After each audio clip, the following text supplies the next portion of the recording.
الأمي وعلى آله وسلم تسليما كثيرا كثيرا نحمده ونصلي على رسوله الكريم أما بعد فأعوذ بالله من الشيطان الرجيم بسم الله الرحمن الرحيم قل أعوذ برب الفلق۔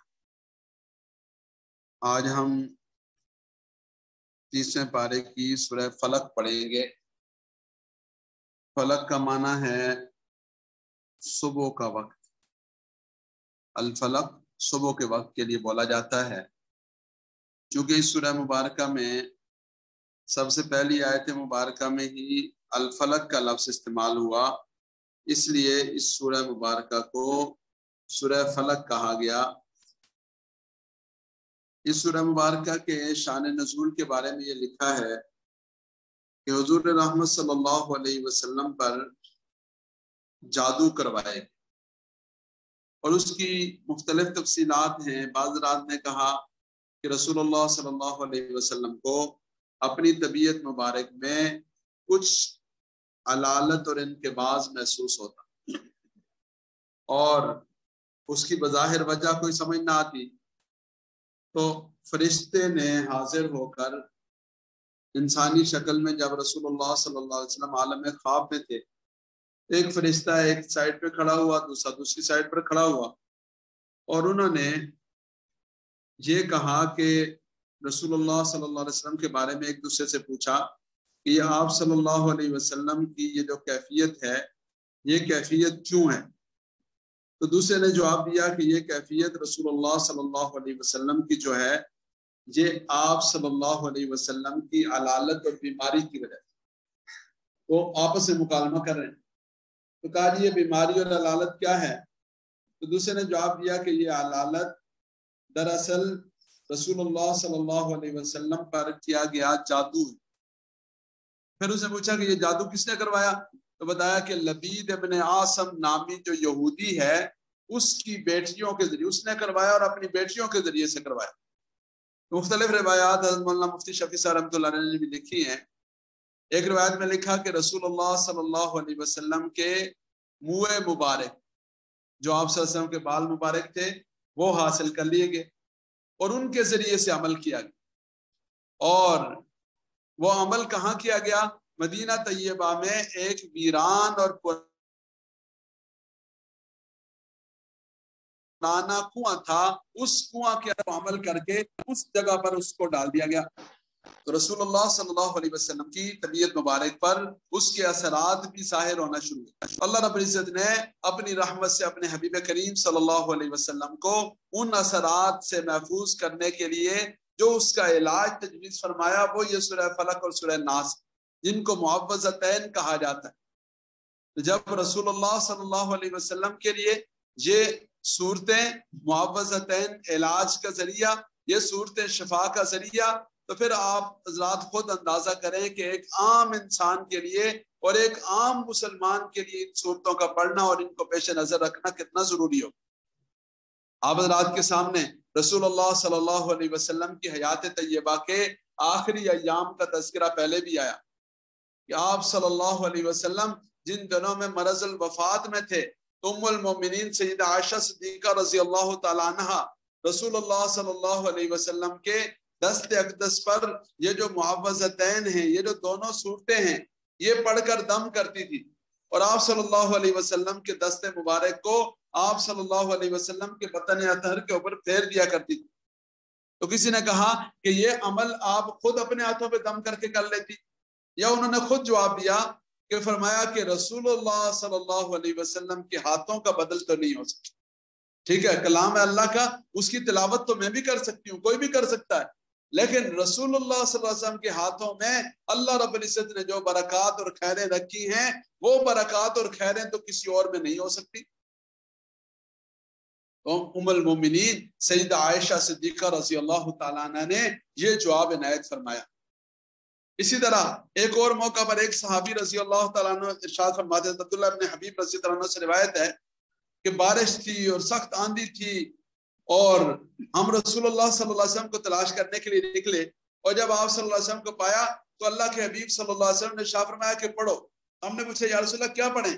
آپ صلی اللہ علیہ وسلم نے ارشاد فرمایا کہ قل هو اللہ احد اور معوذتین پڑھو، اس لیے کہ یہ جو تینوں چیزیں ہیں جو آدمی صبح اور شام پڑھتا ہے، اللہ رب العزت ان کو اس کی ہر تکلیف سے امان کا ذریعہ بنا دے، ہر مشکل سے نجات کا ذریعہ بنا دے، اس لیے اس کا اہتمام ہو۔ پھر اسی طرح رسول اللہ صلی اللہ علیہ وسلم کا ایک اور معمول مبارک تھا کہ جب آپ صلی اللہ علیہ وسلم رات کے وقت میں اپنے بستر پر تشریف لاتے تو اس وقت آپ صلی اللہ علیہ وسلم چاروں کل پڑھتے تھے اور اپنے ہاتھوں پر دم فرماتے تھے اور اپنے پورے جسم پر جہاں جہاں ہاتھ پہنچتے تھے پھیر لیتے تھے۔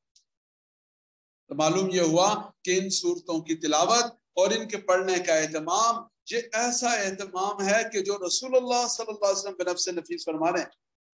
تو جب رسول اللہ صلی اللہ علیہ وسلم فرما رہے تو ایک عام مسلمان اور ایک عام انسان کے لیے کتنا ضروری ہے، اس لیے اس کا خوب اہتمام کرنے کی کوشش۔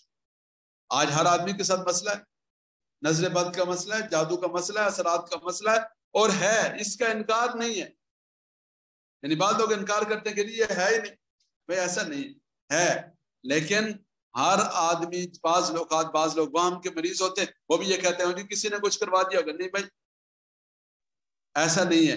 سب سے پہلا جو عمل کرنے کی ضرورت ہے وہ یہ ہے کہ ہم اللہ کے احکامات اور رسول اللہ صلی اللہ علیہ وسلم کے طریقوں کی پابندی کریں۔ قرآن کریم کی تلاوت کا اہتمام نہیں ہوگا، نماز کی پابندی نہیں ہوگی، دیگر اعمال کا اہتمام نہیں ہوگا، گناہوں سے بچنے کا اہتمام نہیں ہوگا، تو اس کی نوسط تو فطری بات ہوگی۔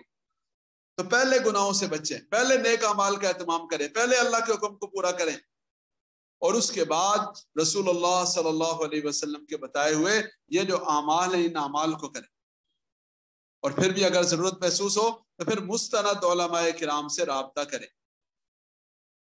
ہر کسی کے پاس جانا اور ایسے پیشہ ور لوگوں کے پاس جانا کہ جہاں دین اور ایمان اور عقیدہ اور عزت اور پیسہ کوئی چیز محفوظ نہ ہو، اس معاملے میں بہت احتیاط کرنے کی ضرورت ہے۔ اب سورہ مبارکہ کا ترجمہ دیکھ لیجئے۔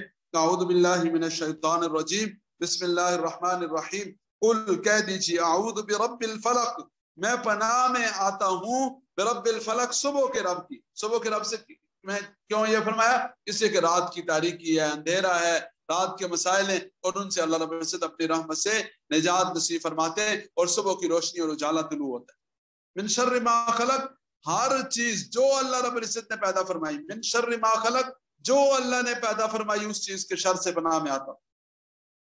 ومن شر غاسق اذا وقب، اور غاسق کہتے ہیں اندھیرے کی، اندھیرے کے شر سے، اذا وقب جب وہ پھیل جائے، اذا وقب جب وہ اندھیرا پھیل جائے یا بہت زیادہ غالب ہو جائے، یعنی وہ اثر انداز ہو جائے، گھیر لے ہر چیز کو، تو یہ اندھیرا جب پھیلتا ہے تو ظاہر ہے کہ اس وقت دیگر مخلوقات آزاد ہوتی، اشرار اور اس طرح کی چیزیں وہ سب کی سب آزاد ہوتی۔ انسانوں میں سے بھی جو چور، ڈاکو، لٹیرے، غلط کام کرنے والے، سب کے سب رات کو اس طرح کی چیزیں کرتے ہیں۔ جیسے فرمایا کہ ومن شر غاسق اذا وقب، اور اندھیرے کی کہ جس وقت میں اذا وقب جب وہ چھا جائے، یعنی وہ اس کو پوری طرح سے اپنے احاطے میں کر لے۔ ومن شر النفاثات فی العقد، اور ومن شر النفاثات، اور ان عورتوں کے شر سے، النفاثات جو پھونکے مارنے والی، فی العقد گروں میں پھونکے مارنے والی۔ تو یہاں خاص طور پر مؤنث کا صیغہ سے ذکر کیا کہ یہ جو جادو ٹونا ہے اور توہم پرستی ہے، اس میں عورتیں زیادہ ملوث ہوتی، یا لبید ابن عاصم یہودی کی بیٹیوں کو چونکہ اس معاملے میں استعمال کیا گیا تو ان کی نسبت سے یہاں پر مؤنث کا صیغہ استعمال ہوا۔ النفاثات، نفس کہتے ہیں پھونک مارنا، فی العقد گروں میں۔ اور یہ جو مختلف قسم کے جادوگر ہوتے ہیں وہ مختلف قسم کے انداز سے چیزوں پر کرتے ہیں۔ آپ حضرات نے دیکھا ہوگا ہمارے یہاں پچھلے دور میں تو یہ حکومتی نظام اور باقی ساری چیزوں میں قومی سطح پر بھی یہ والا توہم پرستی کا سلسلہ شروع ہوا، اور اس کے جو نتائج اور خمیازہ ہے وہ ہم سارے آج بھگت رہے ہیں۔ تو بھائی یہ جو توہم پرستی ہے، یہ جو بد عقیدگی ہے، یہ جو عقیدے کی کمزوری ہے، یہ عقیدے کی کمزوری کسی فرد میں بھی آئے تو اس کو بھی ہلاک کر دیتی ہے، کسی قوم میں بھی آئے تو اس کو بھی ہلاک کر دیتی ہے۔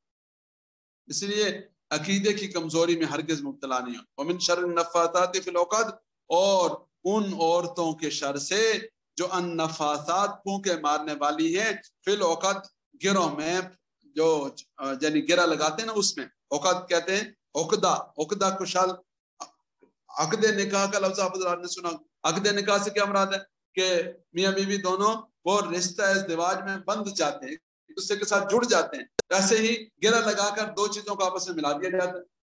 تو یہاں عقد سے مراد عقدۃ ان کی جمع یعنی گرے، ومن شر حاسد اذا حسد، اور حاسد کے شر سے اذا حسد جب وہ حسد کرنے لگے۔ یہ جو حسد ہے ایسی بیماری ہے، فرمایا کہ جیسے آگ سوکھی لکڑیوں کو کھا جاتی ہے ایسے حسد آدمی کی نیکیوں کو کھا جاتی ہے، اور یہ ایسی نقصان دہ چیز ہے کہ جس کا حسد کرنے والے کو بھی نقصان اور جس کے ساتھ حسد کیا جا رہا ہے اس کو بھی نقصان۔ حسد کرنے والے کو کیا نقصان؟ بھائی اللہ رب العزت کی بارگاہ میں اس کی نیکیاں ضائع ہو گئی، اللہ رب العزت کی طرف سے وہ پکڑ میں آ گیا، اللہ رب العزت کی طرف سے اس کے لیے ہلاکت اور بربادی، اور جس کے خلاف حسد کیا جا رہا ہے ظاہر ہے کہ اس کو دنیا داری کے حساب سے وہ نقصان پہنچائے گا۔ تو اس سے بچنے کا طریقہ وہ اللہ رب العزت کی پناہ میں آنا ہے۔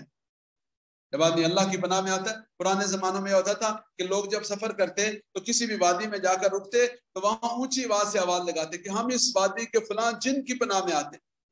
ان مختلف جنوں کا وہاں پر تسلط ہوتا تھا، تو ان کا کہتے تھے کہ ہم فلاں جن کی پناہ میں آ رہے ہیں، ہم فلاں قبیلے کے سردار کی پناہ میں آ رہے ہیں۔ تو یہ جو ساری باتیں ان سب کو توڑ دیا گیا اور کہا گیا کہ پناہ کس کی لینی ہے؟ اللہ رب العزت کی لینی ہے، اور اگر پناہ میں جانے کی بات کرنی ہے تو کس کی کرنی ہے؟ اللہ رب العزت کی پناہ میں جانے کی بات کرنی ہے۔ اللہ کریم کی ذات سے دعا ہے اللہ تعالیٰ مجھے اور آپ کو قرآن کریم کی صحیح سمجھ نصیب فرمائے اور اس پر عمل پیرا ہونے کی توفیق بخشیں۔ وآخر دعوانا ان الحمدللہ رب العالمین۔ انشاءاللہ العزیز یہ جو آنے والا جمعہ ہے، اس جمعہ کی شام کو تکمیل قرآن کریم کی تقریب ہوگی، اور جو سورہ ناس ہے وہ ہم جمعہ کی شام کو انشاءاللہ العزیز پڑھیں گے۔ لیکن جیسے آپ حضرات جانتے ہیں کہ قرآن کریم ایک ایسی دولت ہے، ایک ایسی نعمت ہے کہ جس کا ختم نہیں ہے، یعنی یہ ہمارے یہاں کہتے ہیں ختم ہو گئے، ختم نہیں ہے، یہ تو پھر شروع ہے۔ ایسے قرآن تراویح میں پڑھتے ہیں نا، ایک دفعہ سورہ ناس پڑھتے ہیں پھر نئے سرے سے شروع کر دیتے ہیں۔ تو انشاءاللہ العزیز آنے والے دنوں میں کل بھی، پرسوں بھی، جمعرات کو بھی، اگلے جو 3 دن ہیں ان 3 دنوں میں غیر رسمی طور پر مختلف جگہوں سے انشاءاللہ درس قرآن کریم کا سلسلہ جاری رہے گا، اور جو اختتامی سورہ ناس ہے وہ انشاءاللہ جمعہ کی شام کو پڑھیں گے بھی، اور اس میں آپ حضرات اپنے دیگر دوست احباب کو تکمیل قرآن کریم کی مجلس اور اس کی دعا کا جو موقع ہے وہ آپ اگر کسی کو بھی شامل کرنا چاہیں تو شامل کر سکتے ہیں۔ لیکن درس قرآن کریم کا سلسلہ انشاءاللہ کل بھی اس میں معمول درس ہوگا، اور پرسوں شاید تھوڑی مصروفیت نہ ہو تو وہ میں کل شام کو بتا دوں گا انشاءاللہ، اور پھر جمعرات کو بھی یعنی اپنی ترتیب کے مطابق درس ہوتا رہے گا۔ جمعہ کی شام کو انشاءاللہ سورہ ناس پڑھیں گے اور وہ اختتامی مجلس ہوگی۔ اللہ کریم اپنی رحمت سے اپنی بارگاہ میں قبول فرمائے، اور جو آن لائن شرکاء ہمارے ساتھ شریک ہیں وہ بھی جمعہ کی شام کی جو مجلس ہے اس کی شرکت کا ضرور اہتمام کریں۔ اللہ تعالیٰ سب کو ہدایت خیر نصیب فرمائے۔ آمین۔ اللہم صلی علی محمد النبی الامی وعلی آلہ واصحابہ وسلم تسلیما کثیرا کثیرا۔ ربنا آتنا فی الدنیا حسنہ وفی الآخرۃ حسنۃ وقنا عذاب النار۔ اللهم إنا نسألك العفو والعافية والمعافاة الدائمة في الدنيا والآخرة۔ اللهم اكفنا بحلالك عن حرامك واغننا بفضلك عمن سواك۔ سبحان ربك رب العزة عما يصفون وسلام على المرسلين والحمد لله رب العالمين برحمتك يا رب۔